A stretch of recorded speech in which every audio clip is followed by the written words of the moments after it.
This is my video for W200 over the Badge 8 where I use the 3D printer from the Teaching with Technology lab. This is a video from the Teaching with Technology lab of all of the different templates you could choose from for your designs. They have a lot of already pre-made templates that you could choose from, so that was really cool to look at and search through. It would take more time than I had to design an elaborate character, so this is the design model. So this is just the design process of what it would look like if you created your own model. So all those shapes on the side you have to choose from. This is what I used for the base of the body, just a cylinder-like shape, and then you can use a circle for the head and just shrink it to make it almost look like a human head.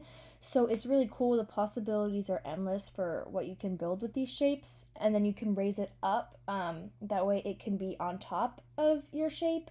So it's not like right next to it, and then you can make it larger, smaller, rotate it. It has the exact degrees actually on the square, so you know exactly the degrees you want and are looking for that you can edit.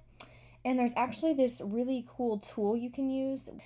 You can draw whatever you want, and then it will just 3D print for you. So here I am drawing a smiley face, and that's what it looks like finished on the design platform. And here is a picture of the design model all finished, and it is ready to be printed on the platform. And there's even a camera in the 3D printer so you can watch it being printed. This is the video of the beginning stages of the model being printed.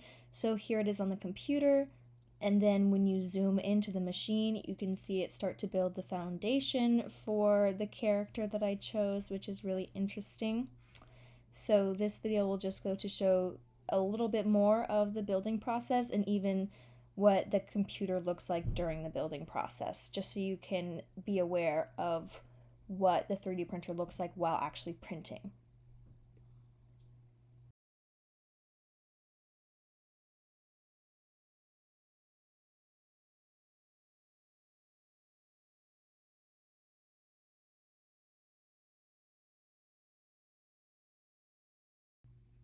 And here is the big reveal. This is what it looked like when I came to pick it up, and that white stuff is the mold around the actual printed object.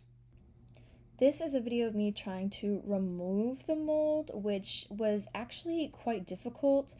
I don't know why it was so difficult to remove, but I didn't realize this at the moment, but I actually, trying to get it off, broke off one of the pieces, so it was just right then, and I didn't even notice it trying to get off the mold because it was super tough and didn't work well with small objects. Apparently, soaking it in water helps remove the mold better, so I tried putting it in water. This is what it looked like after sitting in the water for a little bit and trying to rinse off some of the mold. After some soaking and trying to peel off a lot of the remainder, this is what it looked like. This was probably after maybe like 5 hours, and again, like it didn't fully disintegrate. I tried to peel off as much as possible. This is me once again trying to wash off all of the remaining mold that was still left on the 3D character. And unfortunately, as you may have noticed, a lot of her small appendages broke off. The mold was really harsh on the small appendages, so if I had to do any advice or recommendations, I would say do not include anything small on your model because it will most likely break off. And then this is the final design after all of the mold is off.